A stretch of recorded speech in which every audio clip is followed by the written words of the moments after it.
And now it is my great honor to welcome Mr. Mark Taylor, CEO and founder of Patient-Led Oncology in the United Kingdom, a visionary leader bridging integrative oncology, energy healing, and trauma therapy. Please welcome. The floor is yours. Thank you. Hi, everyone. I run an organization called Patient-Led Oncology. Where's the clicky thing? And I'm not a doctor in any way, so it started with me getting a cancer scare. I had positive circulating tumor cells, an inconclusive biopsy, and the genetic analysis was correlating with pancreatic cancer. Because it was not a confirmed biopsy, I wasn't eligible for standard of care, and a surgeon took me aside and said, off the record, I recommend you look into alternative medicine, but don't tell anyone I told you this. So I was a skeptic at the start. I came from a finance background, very mathematical, and I started looking into the world of alternative medicine, but was lost and I had no one to guide me. And I started a research of seeing a number of doctors around the world, and it was working. My tumor markers would fall, my CTCs would fall, and it kept coming back.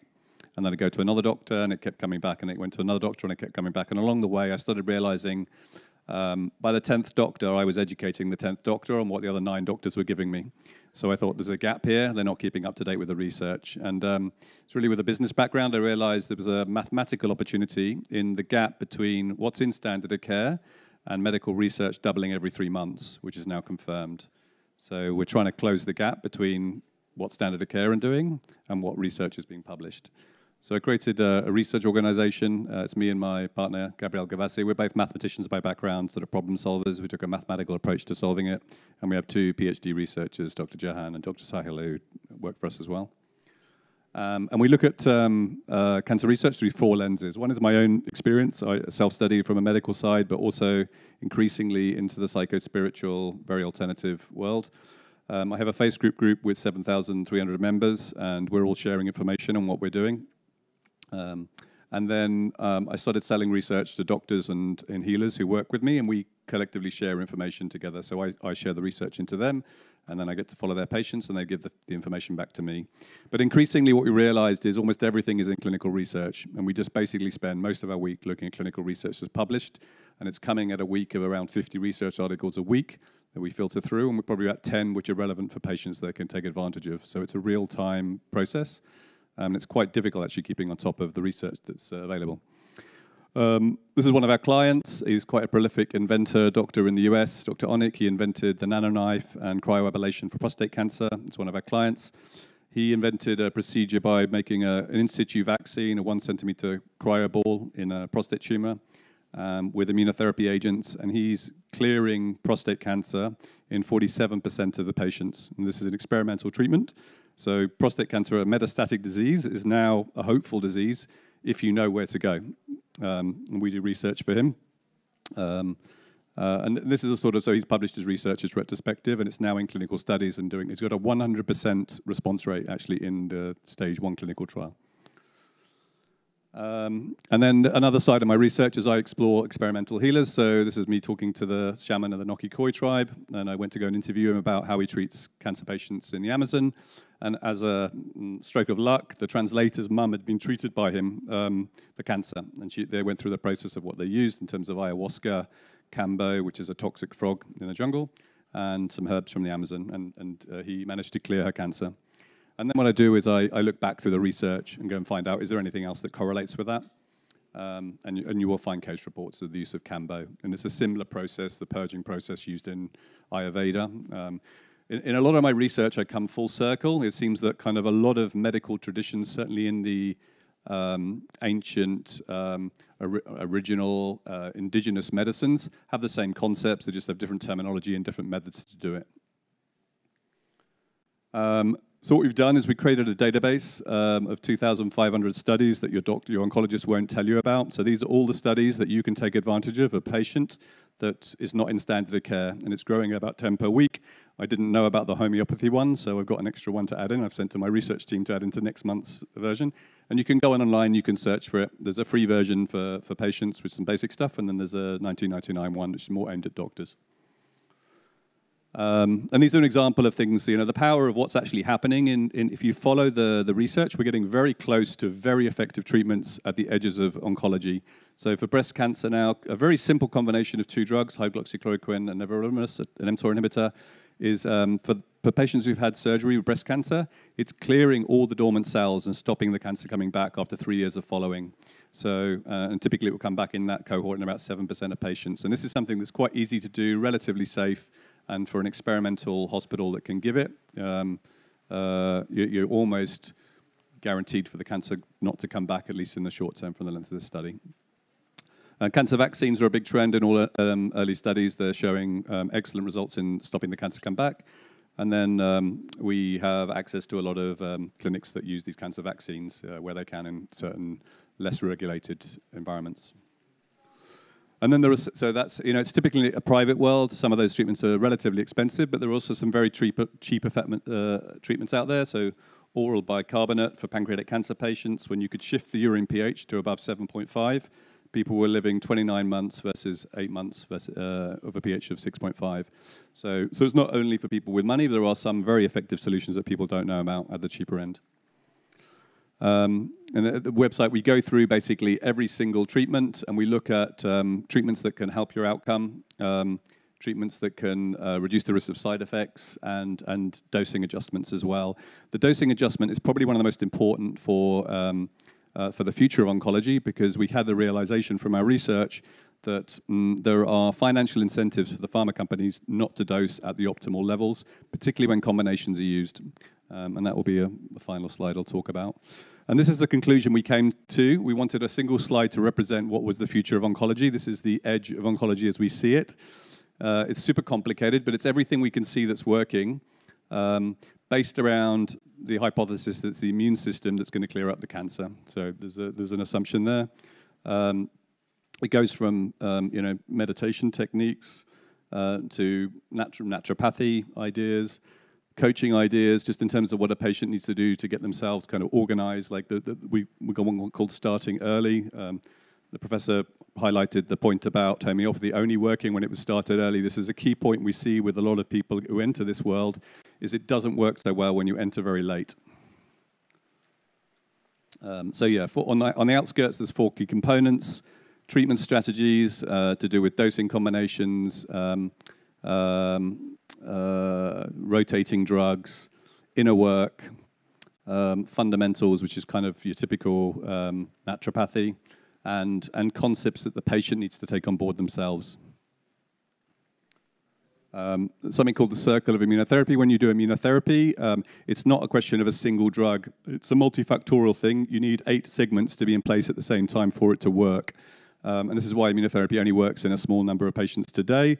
But if you look at the clinical studies, when you start adding all these aspects in, you start breaking down the problem like a math problem. So, the common one I talked about earlier is cancer vaccines. So it's a lot of cancers do not respond to immunotherapy because the immune system cannot recognize the cancer. And this is tackled with cancer vaccines, and that will start coming through into standard medicine in probably the next 10 to 15 years. But you can get these privately if you look. And there are other mechanisms to vaccinate the body against cancer as well. And then these are kind of your traditional treatments with some other things with evidence to treat cancer. The realization in this was, when you look at the research, if you assume the immune system is there to clean up the cancer, in some cases today the dosing levels used destroy the immune system, and this is known. Where if you look at the studies, if you move to more regular, lower dosing, it can work in synergy with the immune system. And this is one sort of really important point that patients need to realize early, because if you want the best outcomes, you need to be aware of this before your immune system is damaged. And now in the private world, testing on the tumor can be done on almost everything. Every aspect of the microenvironment, the genetics, the sensitivity to off-label drugs, the likely response to immunotherapy, the likely response to TKIs. You can get a huge amount of information about your tumor through testing in the private market that you won't get in standard medicine. Likewise, on sensitivity testing, you can test various substances against the tumor, even in combination at different dosing. And then this is what we come up with for, in our opinion, from the latest research, in an example of the optimal way to treat cancer. Now, this doesn't include the mind-body approaches, which are kind of fundamental as well. The emotional side of cancer is incredibly important. But the concept, actually, the way we see it and the way we discuss it is more like a Chinese medicine approach to oncology. And it's using the oncology drugs at very minor dosing, non-toxic dosing in many cases, but in combination. We've got some very good cases of these type of things used. In a non-toxic way, where the patients, this is a big example of one patient who's been writing a book through treatment and responding very well. And then this highlights 2 points. One is, we've called it the Endgame. It's meant to be controversial to spark debate. We're not saying it's a cure for cancer, but what we're saying is, it's what we're seeing as the frontier, and we're asking patients, doctors, researchers, to help us update it as we go along. So this is version 0.4, the earlier version was 0.7.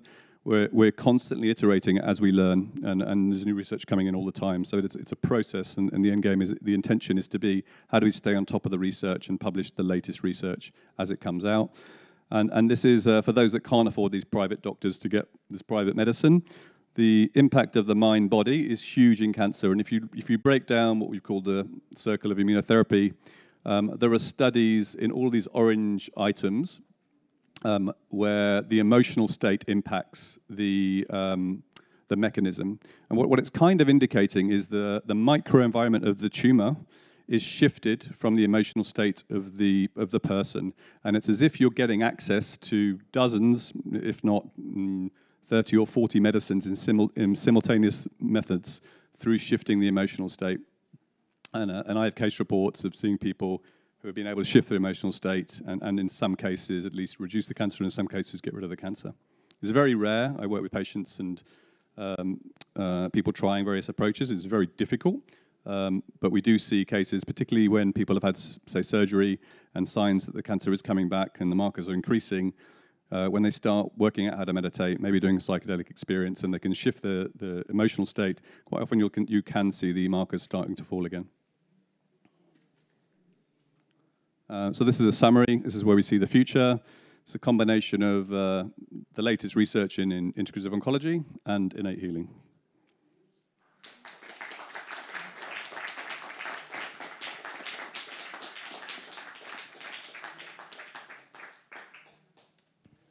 Thank you very much for your inspiring presentation.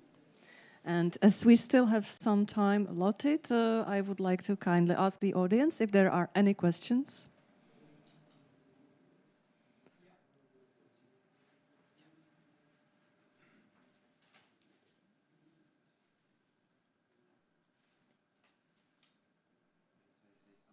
Okay, still not. Yes, very good. Can you hear me? Yeah, I can. So, have you approached mainstream medicine with this integrative approach? It seems to be very holistic, very integrative of many different elements. I love it. It's a bird's eye view that you presented very well. But have you approached mainstream medicine with this? And if yes, what is their response to it? I've tried in a couple of instances, and I got sidewalled. It's too difficult, I think, to enter as a topic. I mean, I comprehend the difficulties of changing standard medicine, which is a standard that's available across 150 countries. It's not a simple process to change and integrate these ideas. I'm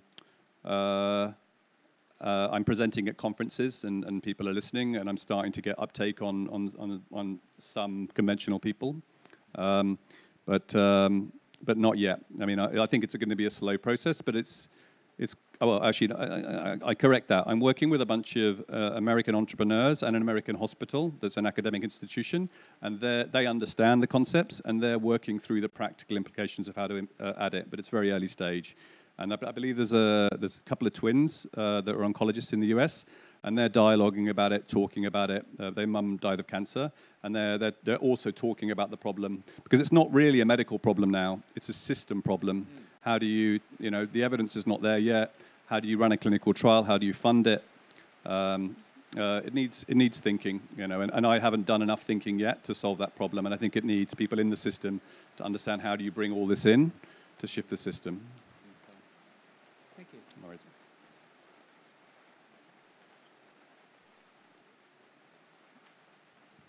If there are no more questions, I would like to thank you very much, Mark Taylor.